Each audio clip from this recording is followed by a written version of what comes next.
Off-road racing has been kind of a family deal for a long time.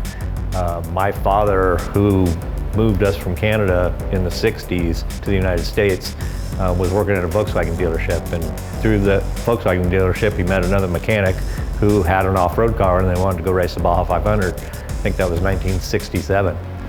So I was 4 at the time, didn't even know what it was that we were doing, but kind of grew up around it. He continued to off-road race through the 70s and the 80s, and in my teenage years I was working with him on some of his race cars and kind of wanted to be like him, be a driver and be famous and work on cars and build engines and stuff like that.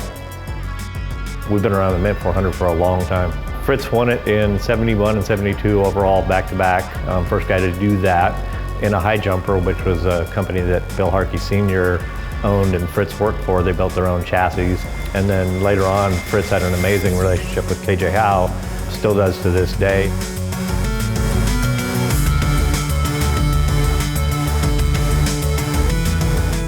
Rob was semi-famous when I went to work for Walker Evans, and he was driving a 7S for Walker and also driving the Stadium Super Truck. And my first professional job in motorsports was working for Walker Evans, prepping the truck for Rob Mack. In 1986 and 87, I raced for Michael Gaughan, who sponsored Walker Evans, and through that relationship, Walker Evans hired me and I went to work there driving short course trucks in the Mickey Thompson series and desert trucks. Anyways, that's Kevin and I's first knowledge of each other and working together. And in 2009, I think it was, I ended up approaching Kevin and talking to him about doing my motors again, and I ended up taking him to lunch and talking about everything, and we sat down and we didn't know where it was really going to go, but he said, hey, you're not going to know unless you try it. So I knew Kevin's shop was second to none at that time, and the year prior to that, when Steve Menzies was starting his own team, and he said, hey, where do we go for motors? And I go, there's only one choice really in my mind right now, and that's Kevin Kroyer. Rob wasn't the GOAT at that time, but was looking like he was going to be the GOAT at some point, and actually he got fired while there, and he says it's probably the best thing that ever happened to him because he was able to go watch the stadium races and figure out exactly what he was doing wrong. I was too much of a novice as a crew chief to understand what he might not be doing correctly. Walker was obviously busy racing his own car, and Rob was trying to learn his driving chops. The history Kroyer has with not only off-road racing but other avenues of automotive racing is incredible. He's been around, he's learned a lot, and for me, I take racing very seriously. The amount of trust we have with Kroyer, if you really look at our truck, we've brought in a lot of things in-house, we've redone a lot of things ourselves, and when it comes down to it, our race truck is McMillan and Kroyer powered. It's both of us, it's our two teams, it's our prep team, and then it's his drivetrain that really comes together, and with those two teams, it's pretty unbeatable in my opinion because of the details he puts into his work matches and mirrors what we do here at McMillan. Luke is like a young Rob. Second most inquisitive driver I have is Luke McMillan. Rob's the most inquisitive. These guys are putting every waking moment worth of thought into what they're going to do at the next race. And typically that leads to the next race and the next race. Kevin Kroyer has the same detail-oriented, systematic way of looking at things that we do at McMillan Racing to really ensure our success and ensure that we're going to go to a race. And again, the driver doesn't need to think about this or that braking. He doesn't need to think about the motor and gears and all that kind of stuff in the middle of the race.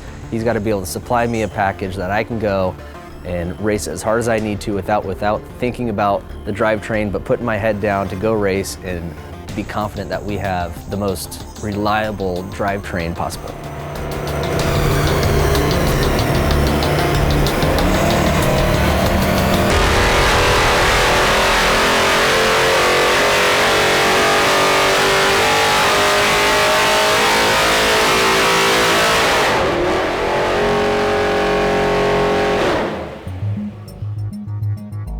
I mean, there's a lot of parts of the vehicle that are very important besides the engine or the powertrain that we're involved with. We have experience, a lot of experience out in the desert, a lot of experience at a lot of races. You can question my intelligence, but probably can't question my experience. Been working with a lot of different teams over the years, and tires are definitely one of the things that will make or break your race. Used to be you were a transmission change away from winning a race, now you're a flat tire away from winning a race.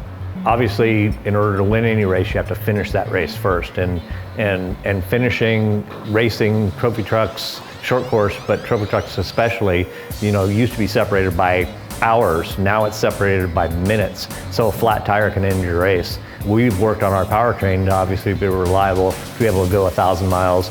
BFGoodrich has had that same passion in working on their tires. They were one of the first outside companies that we worked with through our drivers that recognized our data acquisition ability and pushed TPMS, tire pressure monitoring systems, to the trophy truck industry. I think going to the races and chasing, being there, being involved, communicating with the teams, making sure that everybody is okay, is just part of the passion of wanting to win races. I don't have an accurate count. I think we've won SCORE overall points championship 8 or 9 times. Individual class champions trophy truck, I think 9 times. We've won the Baja 1000 8 or 9 times in trophy truck and half a dozen times in class 1. Best in the Desert championships, there's 6 or 7 of those. Vegas to Reno wins, a lot of those. Mint 400 8 times, I believe, overall since the resurrection of the Mint 400. We like to win races. That's what we strive for. Yeah, so it's crazy. I mean, it's 400 miles, it's 8 hours of racing, it's brutal desert, and you'd think that would be an endurance challenge. And it is an endurance challenge. There's no doubt about it whatsoever. There used to be guys that would drive just fast enough to finish the race and hopefully win. Now there's a group of guys out there that are battling, and they're battling every mile. They're going as fast and as hard as they possibly can. I think it was last year's Mint 400, the top 3 were covered by a blanket. And any one of those guys could have won or lost that race. We were lucky enough to be with Luke McMillan and win the race, and that was a misfortune of somebody else. Luke McMillan takes the checkered flag here.